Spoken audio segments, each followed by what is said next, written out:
اسلامیت اختیاری F a part 2 کی on line class میں آپ لوگوں کو خوش آمدید۔ اسلامیت اختیاری کے نصاب میں ہم سورہ بقرہ پڑھ رہے ہیں۔ آج کل سورہ بقرہ کا ترجمہ اور تشریح ہم لوگ شروع کر چکے ہیں، جس کی پہلی 18 آیات مکمل ہو چکی ہیں۔ آیت نمبر 19 سے آج کا لیکچر ہم شروع کریں گے۔ سابقہ آیات میں منافقین کا ذکر ہم نے پڑھا، منافقین کی خصلتیں بیان کی گئیں اور ان کو ایک مثال سے بھی تشبیہ دی گئی، اور وہ مثال ان کی اس شخص کی طرح تھی جو کہ اندھیرے میں ہوتا ہے کسی صحرا میں رات کے وقت، اور آگ جلا کر اپنے ماحول کو روشن کرتا ہے تاکہ اس کو کچھ نظر آ سکے، لیکن پھر اچانک سے وہ آگ بجھ جاتی ہے اور وہ اندھیروں میں پھر کھڑا رہ جاتا ہے۔ اور اس کے بعد منافقین کو گونگا، اندھا اور بہرا کہا گیا۔ گونگا، اندھا اور بہرا کہنے کے بعد ان کے لیے یہ فرمایا گیا کہ اب وہ کبھی بھی سیدھے راستے کی طرف لوٹ نہیں سکتے، کیونکہ انسان کے پاس علم حاصل کرنے کے لیے یہ 3 ذرائع ہوتے ہیں۔ آنکھ کا استعمال کرتا ہے انسان، دیکھ کر سیکھتا ہے یا سن کر سیکھتا ہے، یا زبان ہوتی ہے اس کے پاس سیکھنے کے لیے۔ تو ان کی یہ تینوں چیزیں جو ہیں وہ بیکار ہو چکی ہیں اور اب وہ سیدھے راستے کی طرف نہیں لوٹیں گے۔ تو یہ مختصر سا سیاق تھا اس آیت کا۔ اب آیت نمبر 19 میں منافقین کے لیے ایک دوسری مثال جو ہے وہ بیان فرمائی گئی ہے۔ اعوذ باللہ من الشیطان الرجیم، بسم اللہ الرحمن الرحیم۔ او کصیب من السماء، او یا کا جیسا کہ صیبن زوردار بارش، من السماء آسمان سے، فیہ اس میں، ظلمات اندھیرے ہیں، اور رعد گرج ہے، برق اور بجلی ہے، یجعلون وہ ڈال لیتے ہیں یا ٹھونس لیتے ہیں، اصابعہم اپنی انگلیاں، فی آذانہم اپنے کانوں میں، من الصواعق کڑک کی وجہ سے، حذر الموت موت کے ڈر سے، حذر ڈر، الموت موت کا، واللہ اور اللہ، محیط احاطہ کیے ہوئے ہے، گھیرے ہوئے ہے، بالکافرین کافروں کو، اور اللہ کافروں کو گھیرنے والا ہے۔ پیچھے ہم اس چیز کا ذکر کر چکے ہیں کہ منافقین کی دو قسمیں ہوتی ہیں۔ ایک قسم کے منافق جو ہیں وہ اعتقادی منافق ہوتے ہیں، جن کا عقیدہ ہی نہیں ہوتا درست، انہوں نے دل سے اسلام کو قبول کیا ہی نہیں ہوتا۔ یہ منافقین کی جو قسم ہے یہ زیادہ شدت رکھتی ہے اپنے اعمال میں، اور مذمت کے لحاظ سے بھی یہ آگے ہے یہ والی قسم جو ہے۔ دوسری قسم کے منافقین عملی منافق ہوتے ہیں، جو اسلام تو قبول کر لیتے ہیں لیکن اس کے بعد اسلام قبول کرنے کے بعد پیش آنے والی سختیوں سے گھبرا کر یا آزمائشوں سے گھبرا کر واپس پلٹنے کو ان کا دل کر رہا ہوتا ہے کہ ہم واپس اپنے مذہب میں جو ہے وہ پلٹ جائیں گے، نہیں، استقامت اختیار نہیں کرتے، ثابت قدم نہیں رہ سکتے، وہ دونوں اپنے سابقہ دین اور اپنے نئے دین کے درمیان میں ڈولتے رہتے ہیں، تذبذب کا شکار رہتے ہیں۔ اگر کبھی بشارت دی جاتی ہے، خوشخبری دی جاتی ہے جنت کی، اجر کی، انعام کی، رحمت کی جاتی ہے، تو اسلام ان کو اچھا لگنے لگ جاتا ہے، لیکن جب بات کی جاتی ہے قتال کی، لڑائی کی، آزمائشوں کی، تو پھر ان کا دل کرتا ہے کہ ہم واپس اپنے مذہب میں چلے جائیں۔ تو یہاں پر ان کے لیے یہ مثال بیان فرمائی گئی ہے کہ جیسے زوردار بارش آتی ہے تو اس میں سب کچھ ہوتا ہے، آسمان سے بارش چونکہ رحمت ہے، بارش کے آنے سے خوشی ہوتی ہے سب کو، فصلیں کھیتی جو ہے وہ اچھی ہو جاتی ہے، پانی ملتا ہے کھیتی کو، فصل لہلہانے لگتی ہے، لیکن جب بارش آتی ہے تو اس میں بادلوں کی وجہ سے اندھیرا بھی ہوتا ہے، بادلوں کی گرج ہوتی ہے، بجلی کی کڑک ہوتی ہے، تو یہ ساری چیزیں جو ہوتی ہیں وہ انسان کو گھبراہٹ کا شکار کرتی ہیں اور اس کو خوفزدہ کر دیتی ہیں۔ تو جیسے ایک زوردار بارش کے دوران شخص ان چیزوں سے ڈر کر اپنے کانوں میں انگلیاں ٹھونس لیتا ہے نا، تو یہی حال ان لوگوں کا ہے کہ جب اللہ تعالیٰ کی طرف سے رحمت ہوتی ہے، آپ صلی اللہ علیہ وسلم ان کو نوازتے ہیں اور ان کو خوشخبریاں دی جاتی ہیں، تو تب یہ لوگ بہت خوش ہوتے ہیں، لیکن جیسے ہی آزمائشوں کا مرحلہ آتا ہے، جیسے کہ آپ لوگوں کو میں بتا چکی ہوں کہ یہ آیات جو ہیں وہ ابتدائی مدنی دور کی آیات ہیں، اور اس دور میں ابھی 6 ماہ بعد جو ہیں وہ قتال شروع ہونے والا ہے، کفار کے ساتھ لڑائیاں شروع ہونے والی ہیں۔ تو جب اس طرح سے کچھ باتیں ان کے سامنے آتی تھیں، اس طرح کی کچھ آزمائشیں ان کے سامنے آتی تھیں، تو پھر یہ لوگ گھبرا جاتے تھے، اور جب آپ صلی اللہ علیہ وسلم ان کو نماز، حج تو ابھی فرض نہیں ہوا تھا، نماز یا زکوٰۃ اور جہاد کے احکامات اس طرح کے سناتے تھے اور دشواریوں کا ذکر کیا جاتا تھا، اسلام کی پابندیاں ان کے اوپر لگائی جاتی تھیں، تو پھر یہ ان پابندیوں سے بدکتے تھے اور واپس پلٹنے کی کوشش کرتے تھے۔ یعنی جب اسلام کے فائدے دیکھتے تھے تو اسلام کی طرف دوڑتے تھے، اور جب قربانی کا وقت آتا تھا تو پھر پیچھے ہٹ جاتے تھے۔ تو آیت کے آخر میں یہ بتایا گیا ہے کہ یہ جو کفار ہیں ان پر احاطہ کرنے کے لیے، ان کو گھیرنے کے لیے اللہ تعالیٰ جو ہے وہ کافی ہے، کیونکہ یہ صرف مشقت سے بچنے کے لیے، موت سے بچنے کے لیے اسلام سے بھاگتے ہیں، لیکن ان کو یہ نہیں پتہ کہ جس مشقت اور موت سے بچنے کے لیے یہ اسلام سے بھاگتے ہیں، اس موت جو ہے اس کا مالک بھی اللہ تعالیٰ ہے جس نے ان کو زندگی دی ہے، موت پر بھی وہی قدرت رکھتا ہے، موت سے تو یہ بچ ہی نہیں سکتے نا۔ اور اگر اللہ تعالیٰ ان کو آزمائشوں میں یا سختیوں میں ڈالنا چاہے تو وہ اسلام کے بغیر بھی ان کو ڈال سکتا ہے۔ یعنی یہ جو اسلام سے بھاگتے ہیں نا، ان کو گھیرنے کے لیے اللہ تعالیٰ کافی ہے، کیونکہ یہ جن چیزوں سے بھاگتے ہیں ان تمام چیزوں پر بھی اللہ تعالیٰ کی اپنی قدرت ہے۔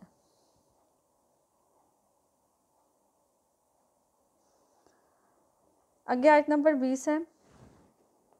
یہ بھی منافقین کے بارے میں ہے، اور اس آیت میں بھی منافقین کا تذبذب جو ہے، یعنی ان کی جو الجھن ہے وہ ظاہر ہوتی ہے۔ یکادو قریب ہے، البرق بجلی، یعنی ہو سکتا ہے کہ بجلی یا عنقریب بجلی، یخطف اچک لے جائے، ابصارہم ان کی آنکھیں، کلما جب کبھی، اضاء وہ چمکتی ہے، یعنی بجلی جب کبھی چمکتی ہے، لہم ان پر، مشو تو چلنے لگتے ہیں، فیہی اس کی روشنی میں، وَإِذَا اور جب، اظلم اندھیرا ہو جاتا ہے، علیہم ان پر، قاموا تو وہ کھڑے ہو جاتے ہیں۔ وَلَوْ شَاءَ اللَّهُ اور اگر اللہ چاہے، لَذَهَبَ تو لے جائے، بِسَمْعِهِمْ ان کے کان، وَأَبْصَارِهِمْ اور ان کی آنکھیں، إِنَّ اللَّهَ عَلَى كُلِّ شَيْءٍ قَدِيرٌ إِنَّ اللَّهَ بے شک اللہ، عَلَى پر، کلی ہر، شیء چیز، قدیر قادر ہے یا قدرت رکھنے والا ہے، بے شک اللہ تعالیٰ جو ہے وہ ہر چیز پر قدرت رکھنے والا ہے۔ دوسری قسم کے منافق یعنی عملی منافق جو ہیں، ان کا حال جو ہے وہ مزید وضاحت کے ساتھ اور تفصیل کے ساتھ اس آیت میں بیان فرمایا گیا ہے۔ یعنی منافقین اسلام کی پچھلے آیت کا جو رویہ تھا اسی کی مزید وضاحت جو ہے وہ اس آیت میں کی گئی ہے، کہ جب کبھی روشنی ہوتی ہے تو اس میں چلنے لگتے ہیں، یعنی جب اسلام کی طرف سے ان کو تبشیر دی جاتی ہے، خوشخبری سنائی جاتی ہے، تو پھر بڑی خوشی کے ساتھ، یا کامیابیوں، اسلام کو کامیابی حاصل ہوتی ہے تو پھر بڑی خوشی کے ساتھ آگے بڑھنے لگ جاتے ہیں، اور ان کے دل میں جو ہے وہ حق کے لیے پسندیدگی کے جذبات جو ہیں وہ پیدا ہو جاتے ہیں۔ لیکن جیسے ہی آزمائشیں اور مصیبتیں پیش آتی ہیں تو پھر یہ لوگ انکار اور بے یقینی کی وجہ سے لٹک کر رہ جاتے ہیں، یعنی ان کے بڑھتے ہوئے قدم جو ہیں وہ وہیں کے وہیں رک جاتے ہیں۔ تو اگر اللہ چاہے تو ان کی سننے کی استطاعت جو ہے اور ان کی جو آنکھیں ہیں دیکھنے کی، بصیرت اور سماعت، یہ دونوں صلاحیتیں اللہ تعالیٰ ان سے چھین لے، کیونکہ وہ تو ہر چیز پر قادر ہے، تو پھر یہ کچھ بھی نہیں کر سکتے۔ یعنی وہ جو اسلام کی آزمائشیں ہیں ان کو دیکھ کر یہ حق سے منہ موڑ لیتے ہیں، آنکھیں بند کر لیتے ہیں، کان بند کر لیتے ہیں، حق بات پھر ان کو سمجھ میں نہیں آتی، تو ان کی یہ دونوں چیزیں اللہ تعالیٰ اگر ان سے ویسے ہی چھین لے تو پھر یہ کسی کام کے نہیں رہ جائیں گے۔ ایک طرح سے اللہ تعالیٰ نے اس آیت میں ان کو وعید بھی سنائی ہے منافقین کو، کہ اللہ تعالیٰ ان کی تمام صلاحیتوں پر قدرت رکھنے والا ہے، اور جن چیزوں کو بچانے کے لیے وہ اسلام سے دور بھاگتے ہیں وہ اگر اللہ چاہے تو ان سے چھین سکتا ہے۔ اگلی آیت، آیت نمبر 21 جو ہے توحید کے بارے میں ہے۔ اس آیت میں توحید کے لیے دلائل اللہ تعالیٰ نے دیے ہیں۔ آیت پڑھتے ہیں ہم، یا ایہا الناس اے لوگو، اعبدو تم عبادت کرو، ربکم اپنے رب کی، الذی جس نے، خلقکم تم کو پیدا کیا، خلقہ پیدا کیا، کم تم کو، خلقکم تم کو پیدا کیا، و اور الذین ان لوگوں کو جو، من قبلکم تم سے پہلے تھے، قبلی پہلے تھے، کم تم سے، لعل تاکہ کم تم تتقون پرہیزگار بن جاؤ، تاکہ تم بچ جاؤ۔ اب اس آیت میں خطاب جو ہے وہ عام ہے، یعنی یا ایھا الناس اے لوگو، کسی مخصوص طبقہ انسانی سے خطاب نہیں کیا گیا، انسانوں کے کسی مخصوص گروہ سے خطاب نہیں کیا گیا. جیسے کہ ابھی تک ہم جو پچھلی آیات پڑھتے آئے ہیں نا، ان میں ابھی تک 3 طرح کے انسانوں کے گروہوں سے جو ہے وہ خطاب تھا. سب سے پہلے جب سورہ بقرہ شروع ہوئی تھی تو متقین سے تھا، متقین کی صفات بیان فرمائی گئی تھیں، ان کے اجر و انعام کا ذکر کیا گیا تھا. اس کے فوراً بعد کفار کا تذکرہ شروع ہو گیا تھا، ان کے لیے ان کا جو برا انجام ہے آخرت میں اس کا ذکر فرمایا گیا تھا، ان کی خصلتیں بیان کی گئی تھیں. اور اس کے بعد منافقین کا تذکرہ شروع ہو گیا، منافقین کی خصلتیں بیان کرنے کے بعد ان کو بھی وعید سنائی گئی. اب تینوں طرح کے طبقات سے مخاطب ہونے کے بعد اللہ تعالیٰ نے عام خطاب کیا ہے، اے لوگو. یعنی یہ والی جو اب آیات آگے بیان فرمائی جا رہی ہیں، یہ جو درس ہے، یہ جو بات ہے، یہ سب کے سننے کے لیے ہے، یہ کسی مخصوص طبقے کے سننے کے لیے نہیں ہے. اور وہ بات کیا ہے؟ اے لوگو اعبدوا ربکم، تم اپنے رب کی عبادت کرو، اپنے رب کی عبادت کرو جس نے تم کو پیدا کیا ہے اور تم سے پہلے لوگوں کو پیدا کیا تھا تاکہ تم بچ جاؤ. اس آیت میں توحید کا درس دیا گیا ہے، یعنی کہ ایک اللہ تعالیٰ نے اپنے خالق کے کل ہونے کا بھی اظہار اس آیت میں فرمایا ہے کہ میں اکیلا خالق ہوں جس نے تم کو بھی پیدا کیا اور تم سے پہلے لوگوں کو بھی پیدا کیا، تو تم لوگ میری عبادت میں آ جاؤ، مجھے رب مان لو تاکہ تم بچ جاؤ. یعنی پچھلی آیات میں جیسے کفار کے لیے بھی اخروی انجام ان کا ذکر کیا گیا تھا، اور منافقین کے لیے بھی منافقین کی روش بیان کرنے کے بعد ان کو بھی وعید سنائی گئی ہے. تو اب یہاں پر اللہ تعالیٰ فرما رہے ہیں کہ اگر تم نے بچنا ہے نا اس برے انجام سے، یہ جو میں نے وعید دی ہے ان سے تم بچنا چاہتے ہو نا تو بچ سکتے ہو. اور اس بچنے کے لیے کرنا کیا ہوگا؟ مجھے رب ماننا ہوگا، مجھے ایک اکیلے کو مجھے رب ماننا ہوگا. تمہیں شرک سے توبہ کرنی ہوگی، تمہیں شرک سے بچنا ہوگا. اور یہ ایسا کرنا تمہارے لیے کیوں ضروری ہے؟ لعلکم تتقون، تاکہ تم بچ جاؤ. کس چیز سے بچ جاؤ؟ اللہ تعالیٰ کے غصے سے، اس کی ناراضگی سے، آخرت کے عذاب سے، آخرت کے برے انجام سے، قبر کے عذاب سے. ان سب چیزوں سے اگر تمہیں بچنا ہے تو تمہیں صرف ایک اللہ کی عبادت کرنی ہوگی، اس کو رب ماننا ہوگا، اور اس کی توحید پر تمہیں قائم اور کاربند رہنا ہوگا. عقیدہ توحید جو ہے نا وہ تمام انبیاء کی تعلیم کا بنیادی نقطہ یا بنیادی درس تھا. جب سے یہ دنیا بنی ہے، اس دنیا میں انسانیت کی آمد ہوئی، حضرت آدم علیہ السلام سے لے کر حضرت محمد صلی اللہ علیہ وسلم تک جس قدر بھی انبیاء اور پیغمبر آئے، ان سب کی دعوت کا جو بنیادی نقطہ تھا وہ توحید ہی تھا. توحید اسلام کا بنیادی عقیدہ ہے. اگر ہم اس عقیدے پر قائم نہیں رہ سکتے تو باقی تمام عقائد جو ہیں وہ بے معنی ہو کر رہ جاتے ہیں. توحید کی بہت زیادہ اہمیت ہے، اور اللہ تعالیٰ نے قرآن مجید میں بہت سے مقامات پر اپنی توحید پر اصرار کیا ہے.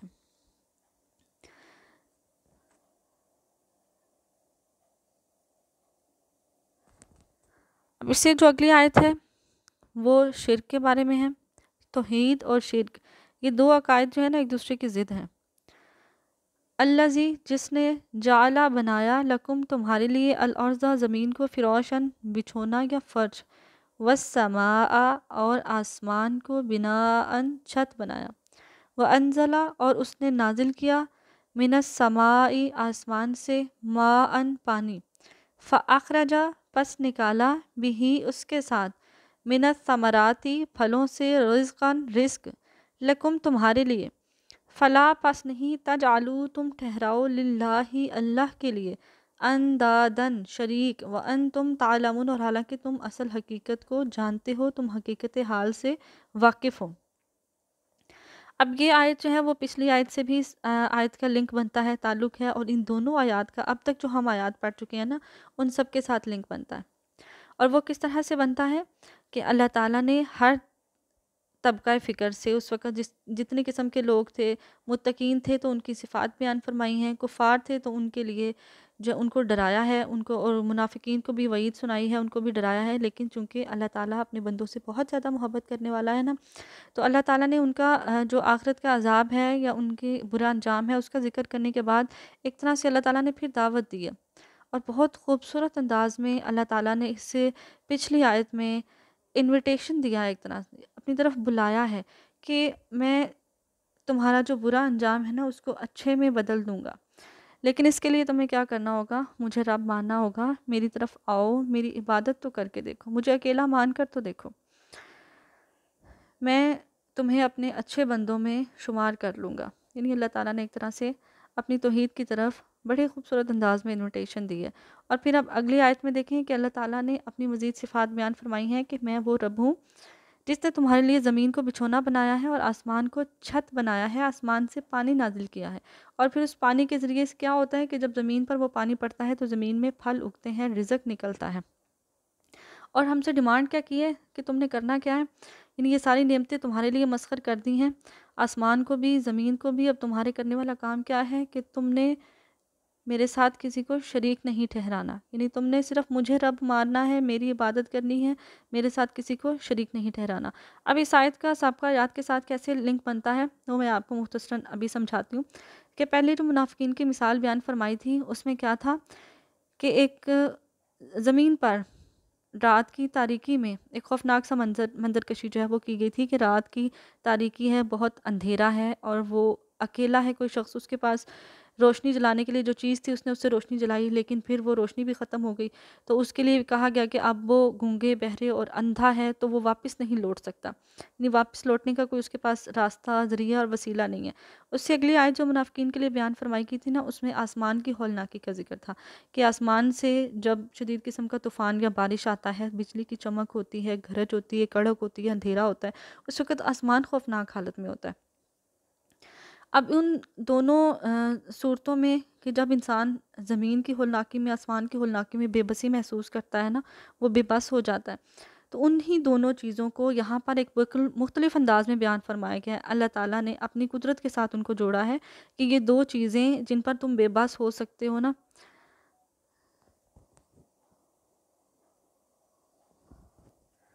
یہ جو دو چیزیں ہیں جن پر تم بے بس ہو سکتے ہو، یہ دونوں چیزیں تو میں نے بنائی ہیں۔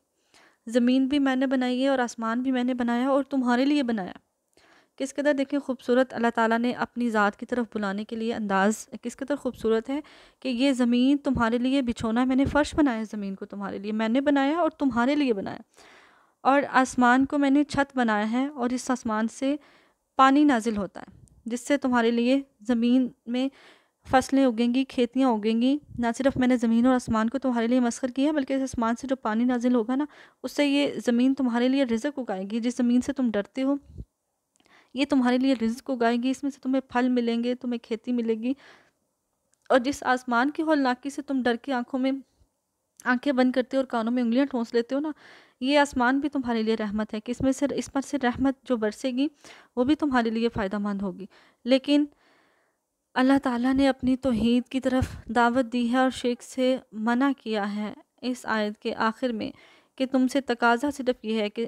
یہ زمین و آسمان، اس کی ہر چیز جو ہے وہ تمہارے لیے مسخر ہے، لیکن تم سے صرف ایک تقاضا ہے کہ تم نے شرک نہیں کرنا، اللہ تعالیٰ کو ایک ماننا ہے اور اس ایک اکیلے رب کی عبادت کرنی ہے۔ اب دیکھیں کس قدر خوبصورت انداز ہے اللہ تعالیٰ کا، اور اللہ تعالیٰ ہمیں کس قدر خوبصورت انداز سے اپنی ذات کی طرف آنے کی ترغیب دے رہے ہیں۔ اب ہمارے کرنے کا کام کیا ہے کہ ہم صرف ایک اللہ کو رب مانیں،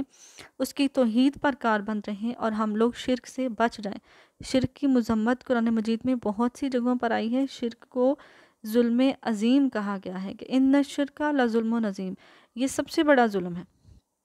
اللہ تعالیٰ کی ذات کے ساتھ کہ آپ اس کے ساتھ کسی کو شریک ٹھہرا دیں۔ اس کے علاوہ شرک کی ایک مذمت قرآن مجید میں اس طرح سے بھی آئی ہے کہ اللہ تعالیٰ ہمارے کیے گئے ہر گناہ کو معاف کر دے گا، لیکن شرک ایک ایسا گناہ ہے جس کی کوئی معافی نہیں ہے اور نہ ہی کبھی ملے گی۔ یہ وہ گناہ ہے جس کو اللہ تعالیٰ کبھی معاف نہیں کرے گا۔ تو ہمیں دعا کرنی ہے اور ہمیں کوشش بھی کرنی ہے کہ اللہ تعالیٰ ہمیں توحید پر کاربند رہنے والا بنا دے اور اللہ تعالیٰ ہمیں شرک سے بچائے، ہر حال میں ہمیں اللہ تعالیٰ شرک سے بچائے اور اپنی رحمت کے سائے میں رکھے۔ صدق اللہ العظیم۔